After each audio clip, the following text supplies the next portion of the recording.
जय श्री कृष्ण। गीता सभा में आपका स्वागत करते हुए मुझे बहुत प्रसन्नता इस बात की है। हमें से कई लोग हैं जो ऐसे बात करते सुनते हैं कि देखो भाई, वर्क इज वर्शिप, कि मैं तो काम करता हूँ, वही मेरे लिए पूजा है। अच्छा, पूजा तो है, लेकिन सचमुच में कभी देव की पूजा करने के लिए किसी मंदिर में आप जाते हैं तो कहते हैं नहीं नहीं, मंदिर में जाने की क्या बात है। और वो भी एक सूक्ति सुनी होती है उन्होंने, तो कहते हैं भाई देह जो है ना, यही देवालय प्रोक्त है, इसमें ही देव का निवास है। तो ठीक है, लेकिन मंदिर में जाकर देव की पूजा करने के विधान से परिचय होकर अपने अहंकार को गलाकर विनम्रता से उस रस्मयता के भाव का स्पर्श जिसने नहीं किया है, तो उसके लिए अपने काम क्रोध इत्यादि को जीतना मुश्किल हो जाता है। यही बात भगवान जब कहते हैं मामनुस्मर युद्ध च, मेरा स्मरण भी कर और युद्ध भी कर, तो वो बात आएगी। उससे पूर्व हम चलते हैं अब 35वें श्लोक की तरफ। और 35वें श्लोक दूसरा अध्याय का भयाद्रणादुपरतम मन्सन्ते त्वां महारथाः येषा च त्वं बहुमतो भूत्वा यास्यसि लाघवम।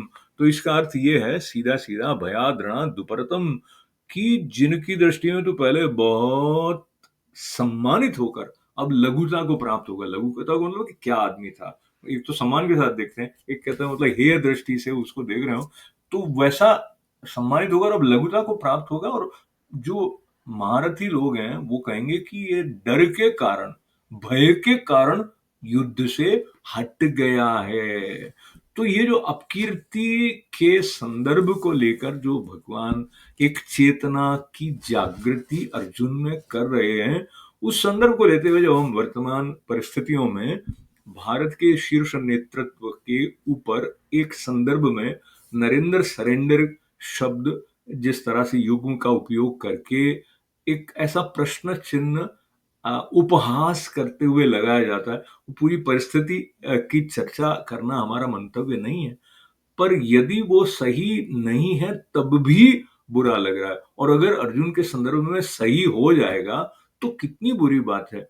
तो इसलिए समर्पण शब्द को यदि हम सरेंडर के हिंदी भाषा का समानार्थक शब्द मान लेते हैं, तो सरेंडर तो वहां करना है जहां ईश्वर की चेतना के साथ में एक में एक होने वाली बात है।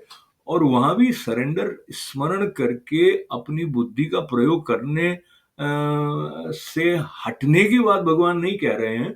विवेक जागरण जो है वो भगवत स्मरण से ऐसा होता है कि किस समय में हमें क्या कार्य करना है, क्या हमारे लिए उचित और श्रेयस्कर और कल्याणकारी है, वो बात श्रीमद् भगवत गीता से हमारे लिए स्पष्ट होती है। होती रहे। जय श्री कृष्ण।